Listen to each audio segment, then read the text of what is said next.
오늘 제목은 하나님만 주목하라 라는 제목으로 우리 함께 말씀을 생각해 보도록 하겠습니다. 옛날 그 이솝우화에 이런 이야기가 있습니다. 어떤 주인이 염소와 나귀를 기르고 있었는데 그 염소와 나귀 중에 이 나귀가 일을 더 많이 하고 그리고 무거운 짐을 지우게 하는 것 때문에 나귀를 사랑했어요. 무거운 짐을 묵묵히 잘 나누며 주인의 말을 잘 따르는 나귀를 이 주인이 사랑했는데 염소는 주인이 나귀만 사랑하는 것 같아서 굉장히 마음이 괴로웠습니다. 질투심에 마음이 폭발할 지경이었어요. 그래서 시기와 질투를 느껴서 나귀를 어떻게 해코지를 할까 생각을 하다가 나귀에게 계속해서 야 주인이 너만 부려먹으니 넌 참 불쌍하다. 주인이 너에게만 무거운 짐을 지워주니 야 너처럼 불쌍한 동물이 어딨니. 야 이렇게 억울한 일이 어딨냐. 이러면서 계속 그 불평을 부추기다가 이렇게 얘기하는 거예요. 야 짐을 싣고 개울을 건널 때 자꾸만 넘어지면 주인이 네 몸이 쇠약한 줄 알고 다시는 힘든 일을 시키지 않을 거야. 또 이 나귀가 개울을 건널 때 염소의 얘기를 듣고 자주 넘어졌어요. 그랬더니 주인이 평소 건강하던 나귀가 자꾸 넘어지는 것을 보고 깜짝 놀라서 의사를 데려왔는데 그 의사가 나귀를 진찰하더니 이렇게 얘기하는 거예요. 나귀의 기력이 쇠해져서 그런 거니까 여기에는 염소의 간을 먹이면 금방 낫는다. 이렇게 얘기를 하니까 그 주인이 그 염소를 잡아서 나귀에게 그 간을 먹여서 치료했다. 이런 얘기가 있습니다. 그래서 우리는 질투라는 감정, 시기라는 감정이 부메랑이 돼서 자기 자신을 희생하게 된다는 것을 깨닫지 못하는 거죠.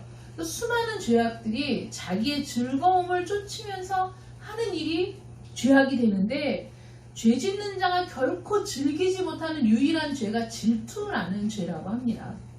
본인이 괴로운 거죠. 본인이 고통스럽고 그래서 가장 파괴적이고 큰 죄악이 바로 이 질투 안에서 자라게 된다. 그래서 나도 고통을 당하고 남도 고통을 당하는 것이 바로 이 질투라는 것이다. 그래서 오늘 본문에 그것을 아주 잘 말해주고 있습니다. 승리의 기쁨을 누리는 그 자리에서 이 질투와 시기가 심어지면서 비극이 싹 터버린 것이죠.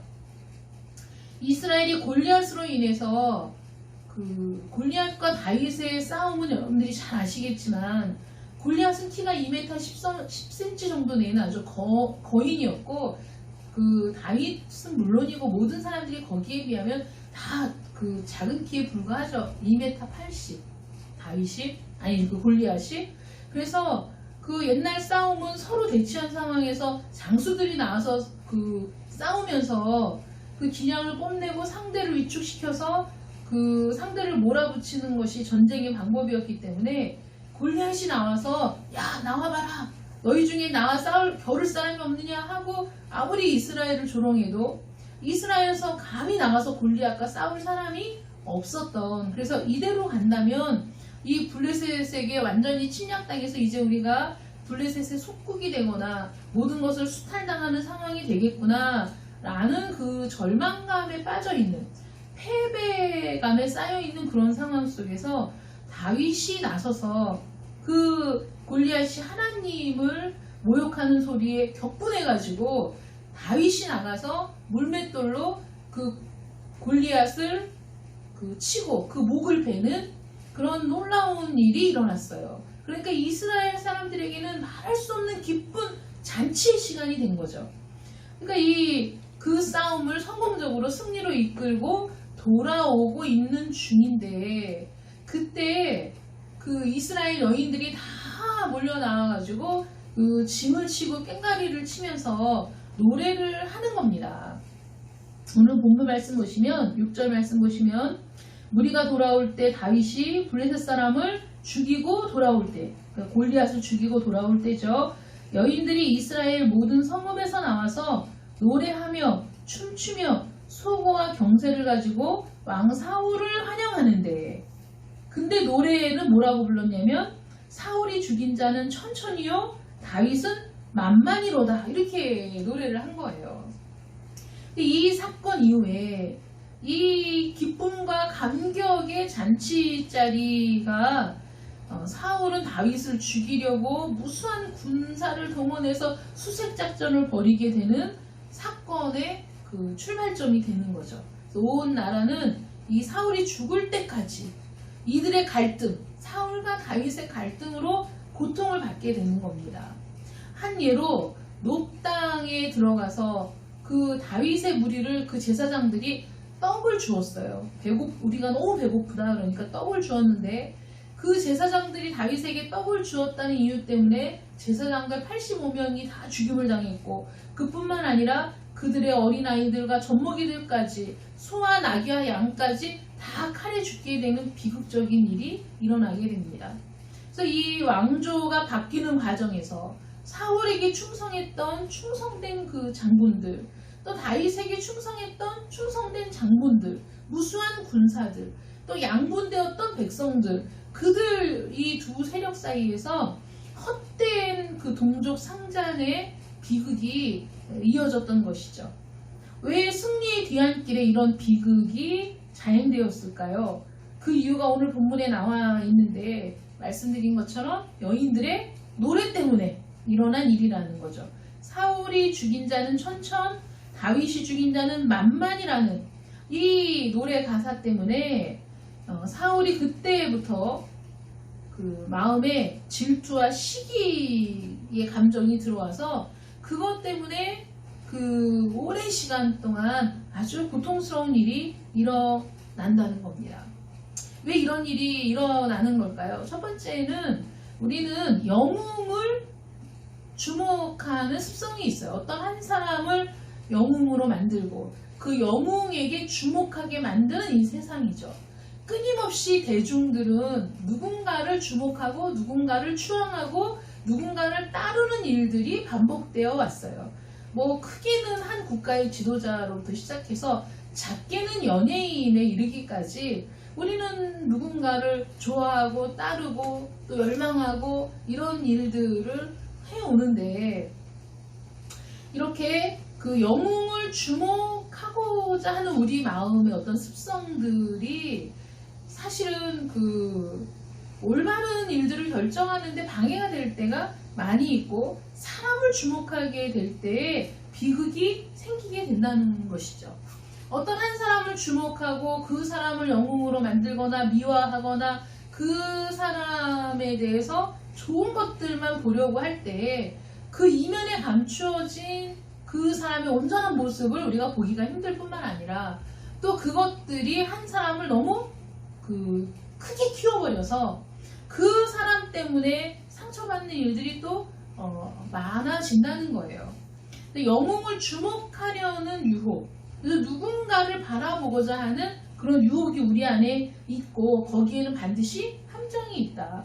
그래서 여인들이 노래하고 춤추고 악기를 동원해서 환영하는 것까지는 좋았는데 그들이 노래하는 가사가 문제를 일으켰다는 거죠. 그 자리는 여기 성경에도 기록되어 있지만 분명히 그 왕 사울을 환영하는 자리였어요. 어쨌든 그 전쟁의 책임자는 왕이었고 왕이 그 전쟁터까지 갔었고 그래서 거기에서 비록 다윗이 그 공을 세우기는 했지만 그러나 언제든지 신하의 공은 왕에게 돌려지는 거 아니겠습니까? 그 왕이 그런 신하를 두었다는 것도 왕의 치적으로 올라가는 일일 텐데 이때의 여인들은 사울보다는 다윗을 더 추켜 세우는 그런 노래를 했다는 거죠. 총 책임자인 사울을 먼저 배려했다면 이런 일은 일어나지 않았을 텐데 보세요. 우리 읽은 본문 말씀 5절에 보면 다윗이 보내는 곳마다 가서 지혜롭게 행하매 사울이 그를 군대의 장으로 삼았더니 그러니까 이 사울이 다윗을 배려했고 인정했고 군대의 장까지 삼아서 그래서 다윗을 흡사 자신의 오른팔처럼 그렇게 그 인정을 해 주었던 거예요. 그러므로 이 백성들이 여인들이 사울을 환영하고 그를 칭찬하는 노래를 했다면 이 관계는 더 좋은 관계였을 수 있는데, 그런데 그 한 사람의 영웅이 탄생했다는 기쁨 때문에 다윗을 영웅으로 추대하는 이 상황 속에서 사울과 다윗의 관계가 금이 가기 시작했다. 그래서 우리가 이런 일들을 보면서 사람들의 칭찬이 그렇게 대단한 게 아닌 겁니다. 여러분 보세요. 어떤 한 사람을 막 대중들이 추켜 세우고 세상에 다시 없을 정도로 사람들이 추앙하는 것 같다가도 이 대중들이 한순간에 마음을 바꾸는 일들이 얼마나 많이 있습니까? 사람들의 인정, 사람들의 칭찬은 그렇게 대단한 게 아니에요. 또 그런 것 때문에 마음이 상해가지고 분노에 사로잡힌 사울은 또 얼마나 어리석으냐 하는 거죠. 사울을 높이기 전에 먼저 하나님께 영광을 돌렸더라면 이런 일이 생기지 않았을 거라는 거죠. 이런 일이든 저런 일이든 사울과 다윗이 전장에 나가서 어떤 공을 세웠든 간에 그것은 그대로 인정을 하되 그 모든 일들을 주관하신 하나님이야말로 우리의 영광을 받으실 분이고 우리의 찬송을 받으실 분이고 우리가 그 가장 경배를 드려야 될 분이 하나님이시다 라는 그런 생각을 하고 그 모든 영광을 하나님께 돌렸다면 이런 비극은 일어나지 않았을 것이다. 이스라엘에 대대로 내려오는 그 생각들, 그래서 수많은 시에 그 기록되었던 일들이 뭐냐면 전쟁은 하나님께 속한 것이다. 이런 그 생각을 갖고 있었거든요.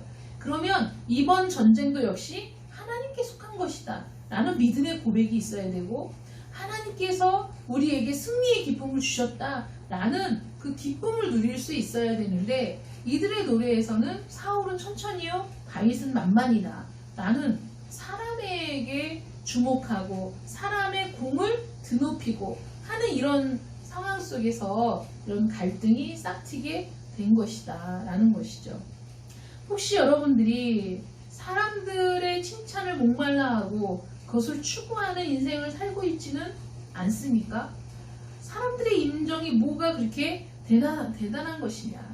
사람들의 인정에 목을 매기 시작하면 그 사람들이 어떻게 바라보느냐, 어떻게 나를 생각하느냐를 끊임없이 생각하게 되고 그것은 결국은 내가 자유 없는 인생, 사람들의 인정에 목을 매어 거기에서 자유할 수 없는 비참한 인생을 살아가게 된다는 겁니다.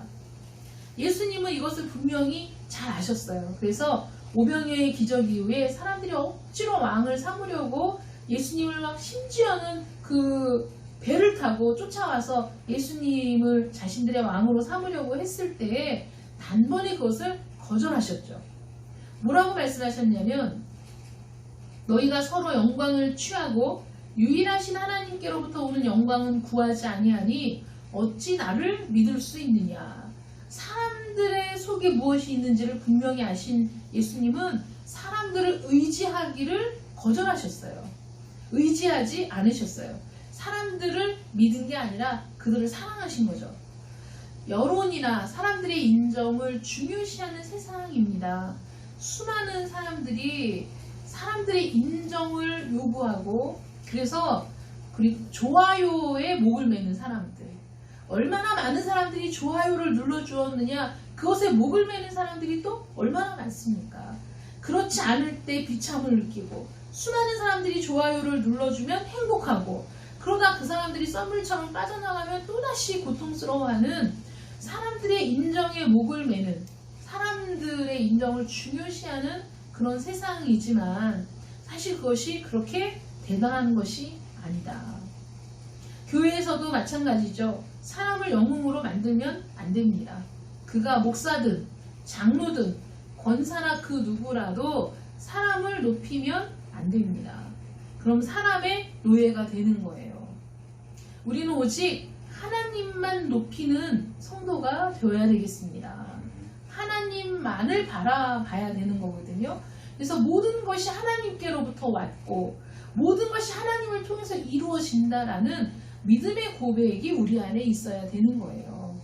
그래서 하나님께서 이 사람을 세우고 저 사람을 세우고 이 사람을 사용하고 저 사람을 사용하시는 하나님의 주권과 섭리 아래 있음을 우리가 고백하면서 나를 사용하실 때 감사하고 나는 아니고 옆에 있는 사람을 하나님이 어느 때 높여 사용하시더라도 그것이 하나님의 주권 아래 이루어졌다는 것을 생각하면서 기뻐하는 사람.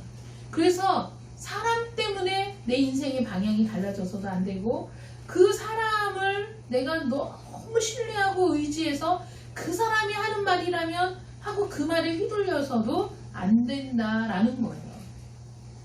언제든지 누구의 말이든지 어떤 목사님이 이렇게 얘기했기 때문에 그 목사님이 이 방향이 옳다고 했기 때문에 그 방향이 옳은 게 아니라 그렇게 얘기했더라도 그것이 하나님의 말씀에 부합하는가, 하나님의 뜻에 맞는 것인가, 하나님이 하시고자 하는 모든 일들, 주관하시는 모든 일들 속에서 하나님의 섭리를 따르고 하나님의 계획을 따르는 하나님의 말씀에 온전히 부합하는가를 우리가 분별할 수 있어야 됩니다.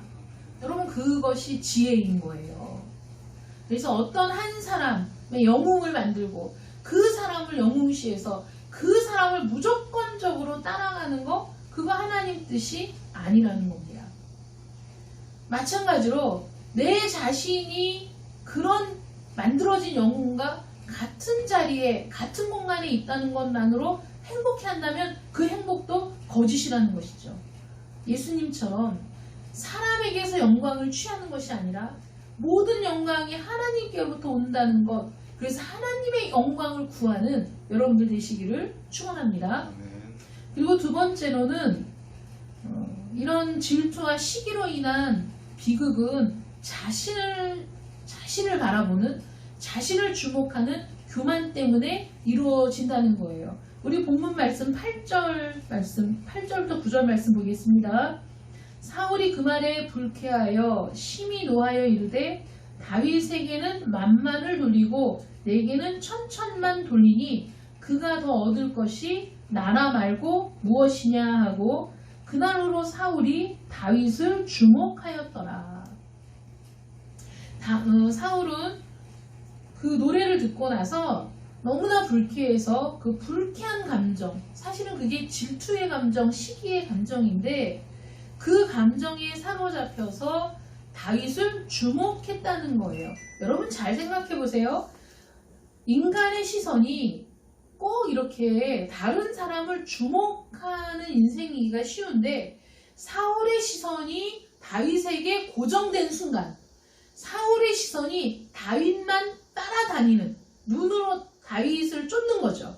뭐 하나, 뭘 하고 있나, 어디에 있나, 또 누가 다윗을 좋아하고 있나, 뭐 이런 것들만 눈으로 쫓게 되었을 때, 그러니까 시선이 다윗에게 고정된 순간부터 사울은 다윗이라는 움직이는 감옥에 갇히게 되는 거예요. 여러분, 이 말이 참 멋있지 않아요? 우리가 어떤 사람을 미워하면 미워하는 사람을 계속 생각하죠. 끊임없이 그 사람이 생각나서 그 미움이라는 감정에서 벗어나기가 굉장히 어려운 거예요.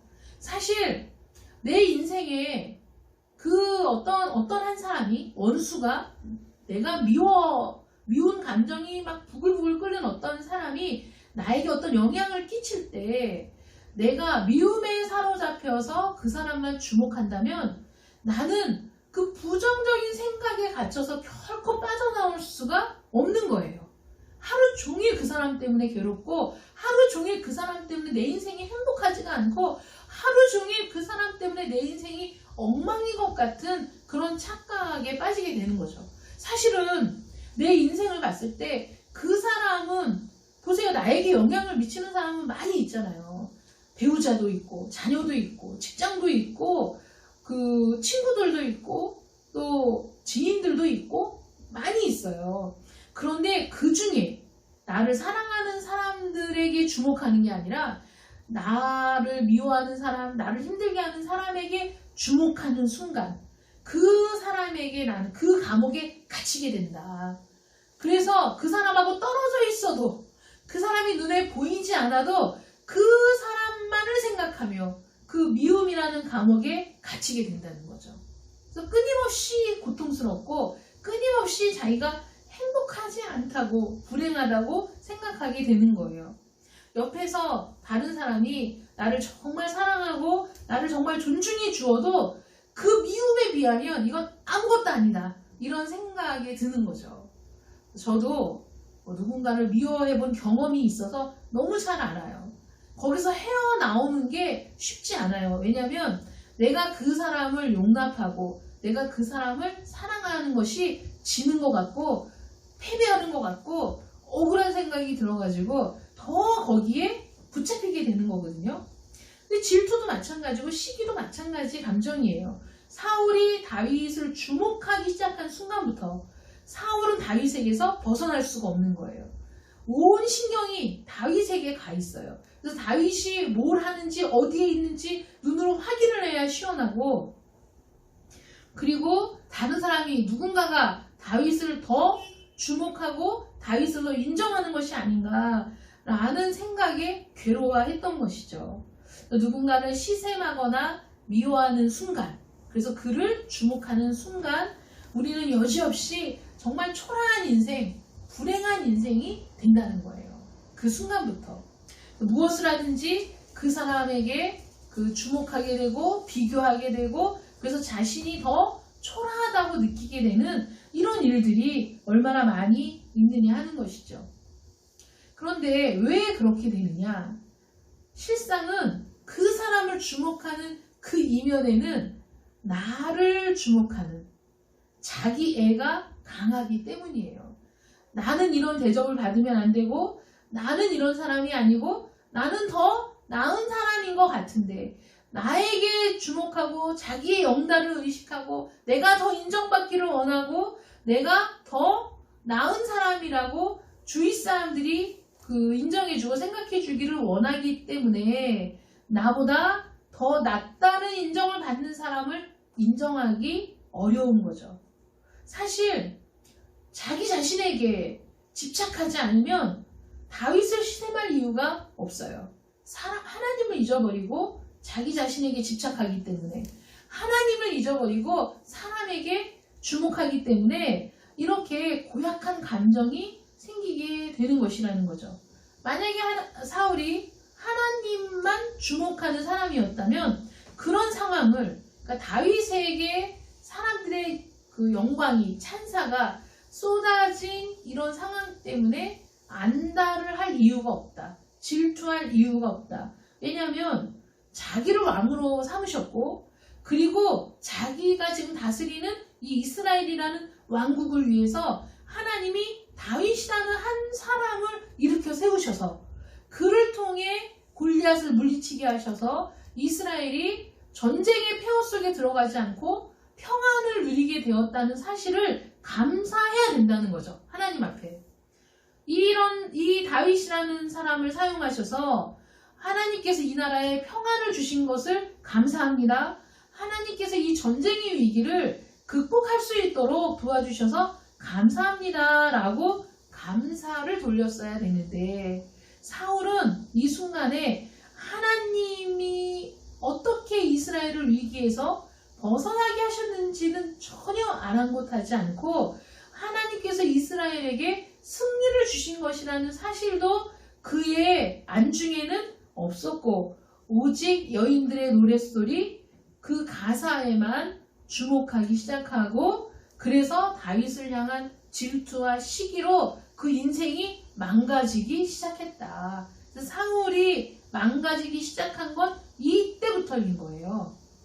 왜냐하면 왜 망가지기 시작했냐면 그 질투의 감정에 사로잡힌 이후에 악령이 그 사울을 좌지우지하기 시작했거든요. 왜냐하면 그가 느끼는 그 감정, 질투의 감정, 분노의 감정, 시기의 감정이 하나님의 영과는 맞지 않는 거예요. 하나님의 뜻과는 맞지 않는 것이기 때문에 그런 감정이 계속 있다 보면 더 그런 감정 속으로 빠져 들어갈 수밖에 없는 거죠. 블랙홀처럼 내가 느끼는 모든 행복과 자존감과 그런 모든 것들이 그냥 거기에 송두리째 빨려 들어가서 남아있는 것은 질투와 시기라는 감정밖에 없는 그런 사람이 되는 거예요. 그러니까 그런 상황에서 악령이 들어와서 한마디만 하면 거기에 홀딱 넘어가는 거죠. 그러니까 하나님을 주목하는 게 아니라 자기를 주목하고 원수를 주목하는 순간에 사단이 들어와서 유혹을 하면 그 사단의 말에 주목하게 되는 거예요. 그 말을 듣게 되는 거예요. 하나님의 권고가 아니라 사단의 유혹을 듣게 되는 그런 상황이 되었으니 그 인생이 얼마나 비참한 인생이 되었는가 하는 것이죠. 이 상황 속에서 정반대되는 사람을 우리가 한번 보자면 모세를 볼 수 있어요. 하나님께서 모세는 그 온유함이 온 지면에 있는 어떤 사람보다 더 뛰어나다 이렇게 인정한 사람이 모세거든요. 근데 이 모세가 70장로를 세운 후에 그 모세와 그 장로들이 함께 있는 그 순간에 하나님의 성령이 임하는 사건이 일어났어요. 그때 그 모인 장로들이 다 예언을 하고 성령으로 충만했는데 그때 여기에 참석하지 않았던 엘닷과 메닷이라는 사람은 자기 진에 그냥 있었거든요. 그러니까 순종하지 않은 거죠. 참석하지 않고 자기의 진에 그대로 머물러 있었는데 하나님의 신이 그들에게까지 임해가지고 그들이 그 진에서 예언한 거예요. 근데 그 소식을 들은 여호수아가 모세에게 그들을 예언을 못하게 해라. 금해라. 이렇게 강력하게 얘기했어요. 그랬더니 모세가 이렇게 얘기합니다. 모세가 그에게 이르되 내가 나를 위하여 시기하느냐 여호와께서 그 신을 모든 백성에게 주사 다 선지자 되게 하시기를 원하노라. 민수기 11장 29절 말씀입니다. 이건 뭐냐면 사실은 시기할 만하잖아요. 자기의 말도 안 듣고 순종하지 않고 모이라고 했는데 모이지도 않고 자기 진에 머물러 있던 그 사람들이 하나님의 신에 감동되어 예언을 하고 있다니 이거 말이 안 되지 않습니까? 그런 사람들은 좀 혼 좀 나야 되는데 아니 왜 그들에게까지 하나님의 신이 임해서 그들이 자기 진에서 예언을 하게 하십니까? 하고 분노할 수도 있지만 모세는 그런 마음이 아니었던 거예요. 왜냐하면 여호수아는 자기가 모시고 있는 시종으로서 항상 옆에 있던 이 모세를 바라보고 이 모세가 더 인정받고 또 모세의 말을 듣지 않는 사람에게 자기가 동일하게 분노를 느끼며 이런 청을 했지만 모세는 그런 것이 아니라 내 마음은 하나님께서 가능한 한 모든 백성에게 내가 하나님과 교제하고 내가 하나님의 신에 감동되어 하는 이 모든 충만, 이 모든 기쁨, 이 모든 교제의 이 감격을 모든 백성이 다 누리기를 원한다라는 마음이 있었기 때문에 시기하지 않을 수 있었던 거예요. 근데 사실 이런 마음이 모든 지도자들에게 있어야 되고 또 그런 마음이 있거든요. 그러니까 우리 모든 성도들이 이런 동일한 기쁨을 누렸으면 좋겠다. 모든 성도들이 심지어는 지금 예배에 참석하지 않는 사람이라고 하더라도 하나님의 성령께서 그들을 찬양해 주시고 만나 주시고 그래서 하나님과의 교제의 기쁨을 누릴 수 있도록 해주시면 좋겠다라는 간절한 열망이 있거든요. 그런 열망이 있을 때 하나님이 성도들에게 성령을 부어주셔서 막 방언을 하고 예언을 하고 그에게서 어떤 기적이 일어난다고 한다면 사실 기뻐해야 되고 축하해야 될 일이고 함께 즐거워해야 될 일인데 만약에 그런 걸 보고 아니 나한테도 주지 않으신 은사를 저 사람에게 주다니 하고 분노한다면 그건 말이 안 되는 거죠. 그러니까 하나님만 바라본다면 하나님이 각 사람에게 필요한 은사를 주신다는 사실 그것을 기뻐하는 그래서 함께 즐거워하고 기뻐하는 그런 관계가 사실 교회라는 그런 관계이거든요. 그래서 모세처럼 오직 하나님만 주목하기를 하나님은 원하신다는 거예요. 그게 건강한 시각인 거죠. 하나님만 바라보면 다른 사람을 바라볼 때도 그 하나님을 바라보는 그 시각 그래서 하나님이 원하시는 것이 무엇인지를 분명히 알고 있기 때문에 다른 사람을 통해 역사하시는 하나님의 놀라운 섭리를 바라보는 순간에 함께 기뻐하고 즐거워할 수 있는 그런 사람이 되셔야 됩니다. 그런 성도가 되어야 한다는 것이죠. 하나님을 주목하지 않고 사람을 주목하고 자기를 주목하고 그래서 그 질투에 사로잡혀 악마가 속삭거리는 소리에 귀를 기울이기 시작하면 결국은 하나님을 배반하게 됩니다. 하나님을 향하여 저주를 퍼붓게 되는 거예요. 신동, 천재, 자연이 낳은 천재, 진정한 기적, 천상의 모든 상상을 뛰어넘는 이나는 찬사를 받은 사람이 누구냐면 모차르트입니다. 그래서 그 모차르트의 숙적이 살리에리라는 사람인데 이 둘의 관계를 그린 영화가 있잖아요. 아마데우스라는 영화. 그 영화에 보면 이런 장면이 나와요. 사실은 살리에리는 모차르트보다 연장자이고 그리고 더 먼저 인정받고 왕궁의 작곡가요 지휘자로 그 든든한 기반을 갖고 있던 사람이었어요. 그런데 이 모차르트가 나타났을 때 그에게 느낀 감정, 그에게 느낀 그 비참함에 대해서 어떻게 묘사하고 있냐면 살리에리가 모차르트의 29번 교향곡 A 장조의 첫 마디를 보고 너무 놀라서 기절하는 거예요. 쓰러져 버리는 거예요. 그가 놀란 건 이거예요. 모차르트가 쓴 악보를 봤는데 그 곡이 너무 아름다웠어요. 완벽했어요. 그런데 그 곡을 보고 보통 사람들이 작곡을 해도 고민하고 어떻게 하면 더 아름다운 화음과 구조적으로 완벽한 곡을 쓰기 위해서 수없이 시인이 시를 한 번에 쓰는 게 아니라 쓰고 단어를 고치고 행간을 조정하고 하는 그런 일들이 필요하지 않습니까? 그러니까 이 살리에리는 모차르트도 동일하게 그런 작업을 거쳐서 곡을 완성했을 것이다 이렇게 생각을 했는데 그 초안을 딱 봤을 때 마치 완성되어 인쇄한 곡처럼 그 어디에도 교정의 흔적이 없는 완벽한 초안을 본 거예요. 그러니까 모차르트의 머릿속에 그 곡이 이미 완성이 되어 있어서 완성된 것을 자기 머릿속에 있는 걸 그대로 그려나가서 손을 댈 데가 없이 완벽한 음악의 초안이 있었던 거예요. 그래서 그것을 보고 그러니까 여기에 음표 하나만 옮겨도 악보 하나만 바꿔도 구성이 무너진 절대적인 미를 느껴서 본인 스스로도 감탄했던 그 곡이 전혀 손대지 않은 처음에 그린 그대로의 곡이라는 사실을 목격하고 기절한 거예요. 그래서 그가 깨어난 다음에 하나님께 이렇게 얘기하는 거예요. 저는 제 운명을 압니다. 아담이 벌거벗은 사실을 깨달은 것처럼 이제 저는 처음으로 공허감을 느끼고 있습니다. 당신은 저에게 대부분의 사람이 결코 알 수 없는 비교 불가능한 것을 인식할 수 있는 능력을 주시고 나서 그 다음에 제가 영원히 보통 수준임을 알도록 확증하셨습니다. 왜?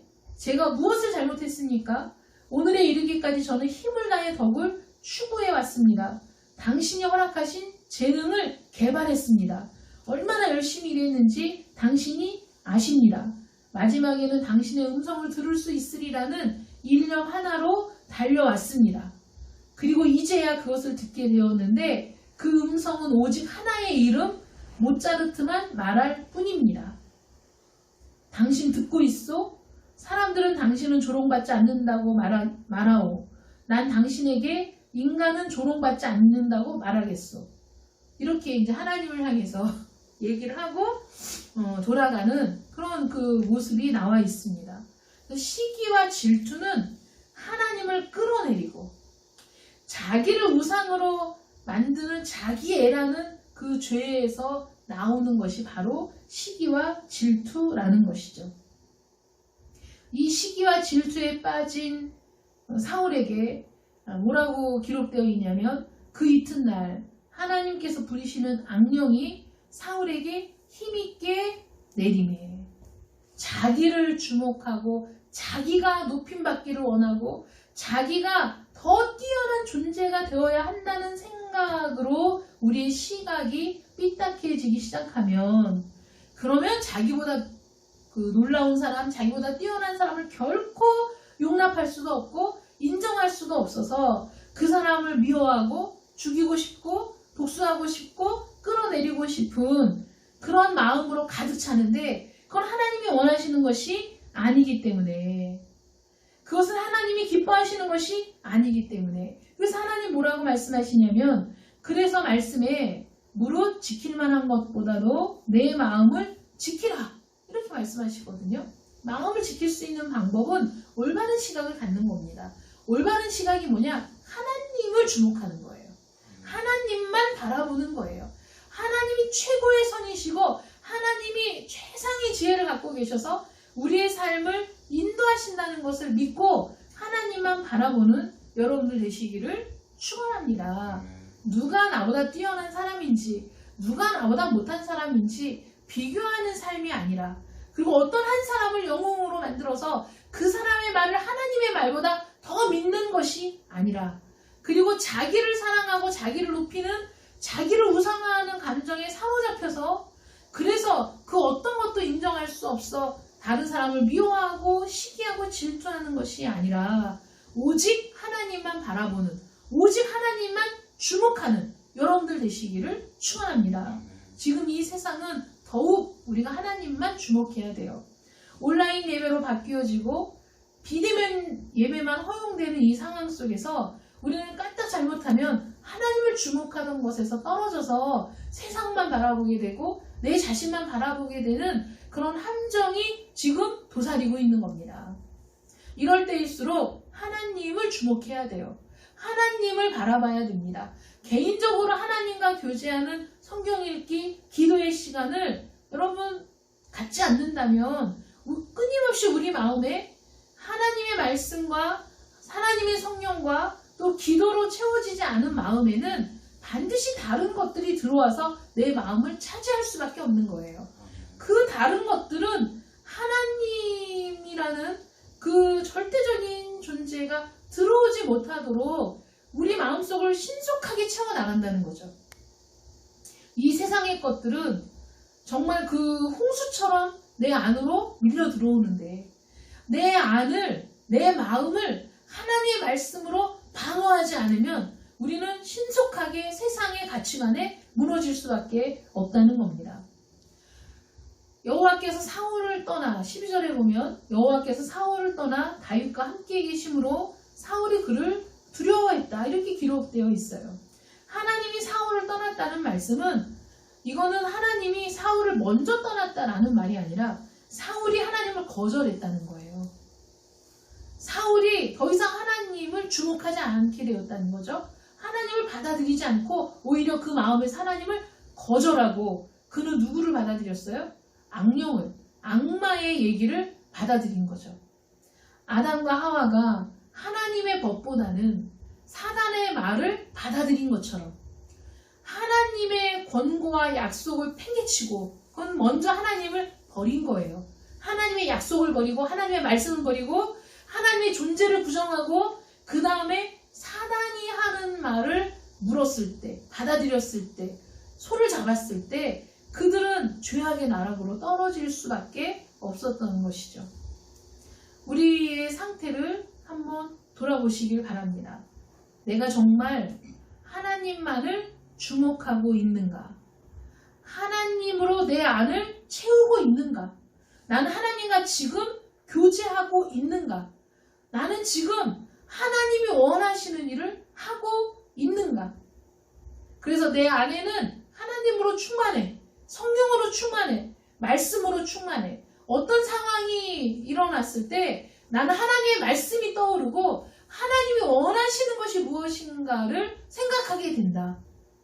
그렇다면 우리는 하나님과 교제하는 삶을 사는 사람이지만 그게 아니라 세상의 것들이 밀려올 때 하나님이 아니라 세상의 의견, 세상의 방향, 세상이 나아가는 흐름 이런 것들에 주목하기 시작하면 우리는 하나님을 떠나서 세상으로 하나님을 떠나서 사단이 이끄는 대로 가게 될 수밖에 없다.